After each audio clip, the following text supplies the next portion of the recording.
Hello family and friends, this is the last Halloween project and it is a silhouette of haunted houses for the window. I think it looks pretty cool, but there were some things I was not pleased with, so stay tuned for some tips towards the end of the video. I used my Cricut to select and save the haunted houses I liked. Then I clicked on Customize It. You will notice at the bottom left corner there is a plus and minus sign, so you can either increase or decrease your image to fit the design space. I lined up the houses in an order that I liked, and then I needed to measure my windows so I would know how to size the houses to fit. You will notice the house in the middle is a little bit bigger and taller, and then each house gets a little smaller going off each side of that middle house. I then created a template. I had to unlock the sizing to customize it to the measurements of my window. I used the maximum width of my window and then decided how tall I wanted the houses to be. You need to be careful when resizing the houses not to distort the images. You don't want your houses to be short and squatty, nor do you want them too tall and skinny. I made the template orange for Halloween, but it also made the detail of the black houses stand out. And once the houses were sized for my window, I deleted the orange template. Now I need to figure out how to fit each house on the cutting mat. So I created another template the size of my cutting mat. I changed the dimension at the top to be 11.5, which is the maximum size for the Cricut cutting mats. Again, I used the orange color for the contrast between the template and the house in the middle and the house on each side of that middle house were bigger than the cutting mats. To solve that problem, I duplicated another template and figured out where to cut the house in half to make reassembling the pieces easy. When deciding where to cut the house, I did not want to cut it where there would be little pieces that would have to be matched. So I chose a section through the roof where it would be easy to realign two solid pieces. After the mats were lined up and the house was placed where I wanted the cut line to be, the next step was to use the slicing tool on the lower right-hand corner of the toolbar. After the slice was made, I would then remove and delete the template. I then moved the top of the house to the side, revealing a duplicate in orange, and deleted that piece as well. The house in the middle was a little more difficult to figure out. I had to create 4 cutting mats and try to figure out the best placement for cutting it into 4 sections. I tried to pick areas without small pieces, which was a little difficult. The tree ended up being the determining factor of where to position the house because it had so many skinny little fingers off of its branches. I tried not to cut where there would be several small fingers of branches to realign. I wasn't too worried about the rest of the pieces because the majority of the other cuts were going to be across more solid sections and easy to realign. I did the same process as before when slicing the house in 2, but now I did it by 4.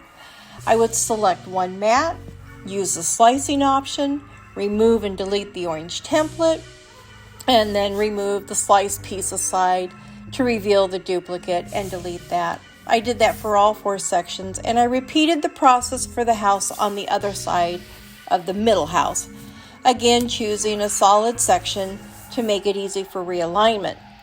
And now that all that was done, I placed the black removable vinyl on the mats, select the material, and accepted the default cut pressure and let the machine do all the work. Once the cutting is done, I place transfer paper on each house or each section of house in preparation of applying to the window. I actually numbered each house, and the houses that were split, I gave each section a number as well, making it easy to keep things in order and match what top goes to what bottom. And now that all the prep work is done, I get to have fun with the girls. They're coming over and they're going to help me put up the last few houses. This is what I enjoy the most, to be perfectly honest with you. How do you want to see? This is going to be the cue? Okay. We are recording now. Okay. All right, so I actually wanted to do this project with the window silhouette of a haunted village, and I thought it looked cool. I've seen it done before, so I found the designs I wanted, got the sizes that I really like, and printed it out on removable vinyl, thinking that this would be a piece of cake. Well, needless to say, I'm not real pleased about the removable vinyl. I'm thinking that doing it on cardstock might be a better idea.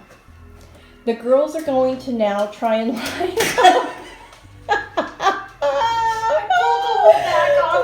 the bottom and close to the other one. You come down lower, honey. Yeah. Oh, there you go. A little more. Yeah, that's why if you give yourself a little bit at the bottom and leave the backing paper on, it makes it a whole lot easier. You told me this. I did, but that's okay. So here, she is going to, there you go, line up the bottom, stick the bottom, and that's perfectly fine how you have it. And then just pull it towards you, the whole thing. Pull this towards you, honey. Oh, the opposite and then pull way. up. Yeah, there you go. And Smarter then pull up. than what I'm working with. There you go. Okay, so look at Toby's already got it all figured out. Now the challenge comes to the challenge comes to peeling the tacky paper off the vinyl. Lonnie, do you have a scraper? I do, and it's on the couch. Okay. Just take your time. The little pieces will tear easily, and that's why I'm saying, to print this out on cardstock would have been so much easier, and then you could have put it on like white poster board or white foam board. Using a good old glue stick. Yeah.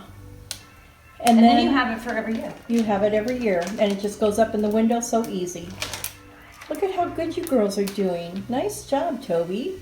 Why, thank you, Lonnie. All right.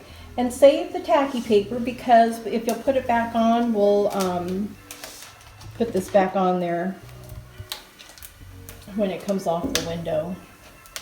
Oh, I thought you said you were never doing this again. I'm not, but I'm going to use the pattern for the cardstock. Hey, I wonder if you could just put the sticky back on this stuff and stick it to the white poster board. Why couldn't you? Oh, you probably could. We'll give it a try. Okay. When that time comes. You got a whole other year. Yep. I really like the bats. I thought the bats were really kind of cool looking. So here's 3, they're different sizes. And then there is one over here. That's a nice big one. Look at you go, Toby.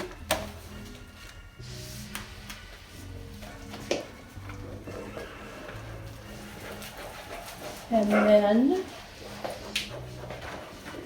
we're going to put white poster board behind it so they will stand out.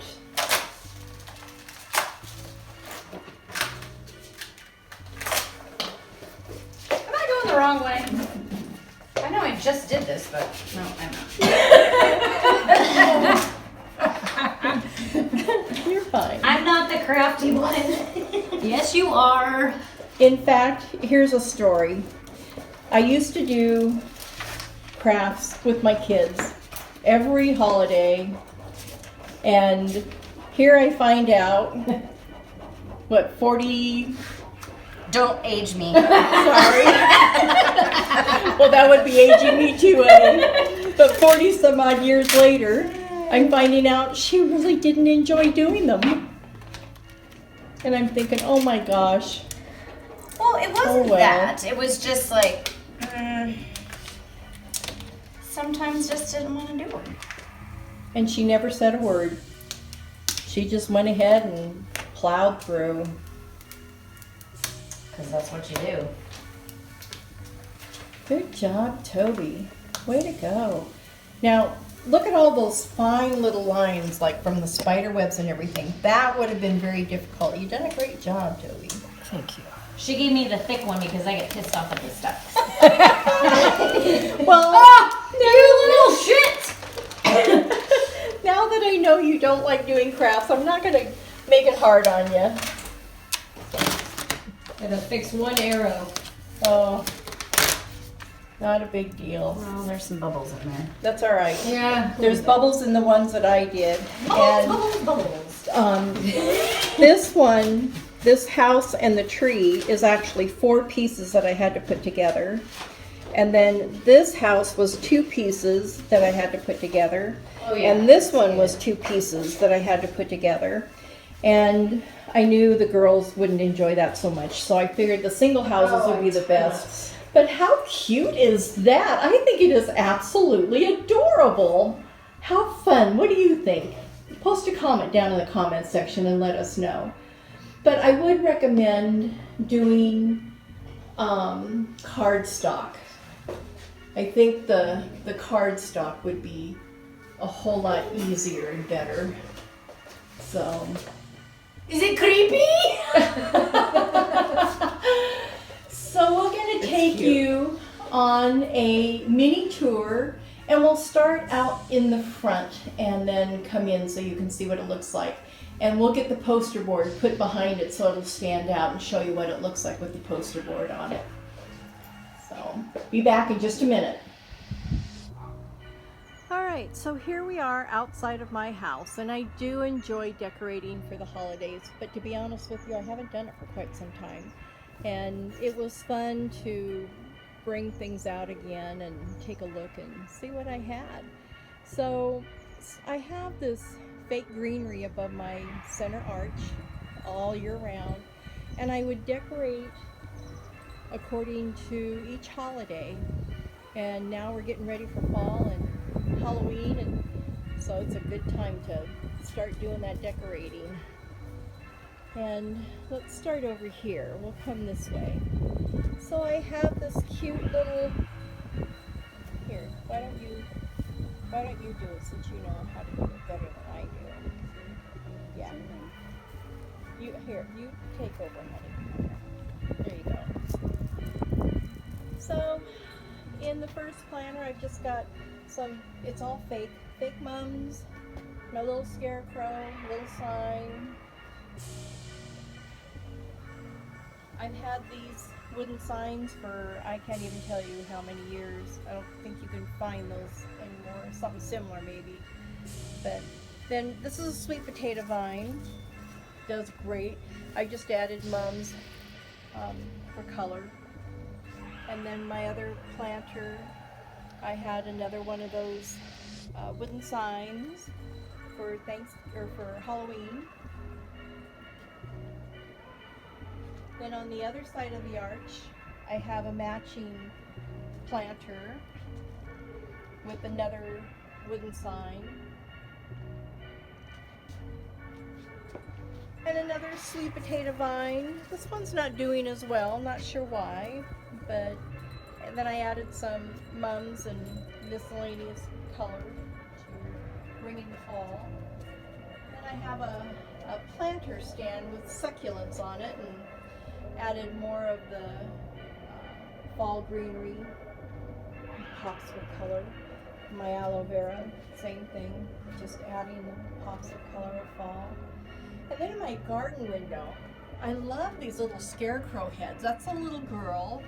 And then on the other side is a little boy scarecrow. And you can see how old they are. Their little noses are coming unglued, so I'll have to fix that. But, and then I just fill in with fall garland. And then we just finished Oh, my bales of hay. I can't get any pumpkins yet. They're not ready to harvest. And that's the wreath from one of the projects we did, if you recognize that.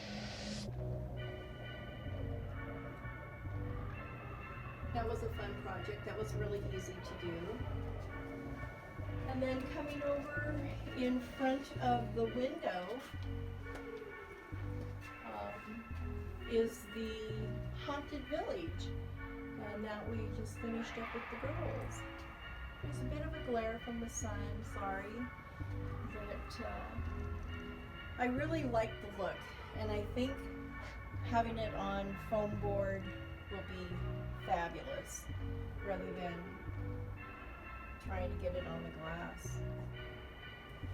But let's go inside and we'll look at the decorations. Slow. Too fast, we'll get dizzy. So going inside the house, on top of my little fireplace, if you will remember, boo!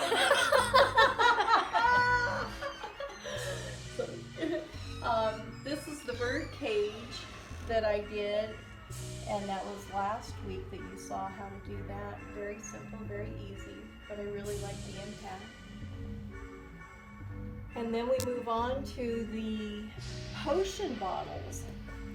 These, I wasn't real happy because of my signs the way they came out, but the overall effect was kind of fun.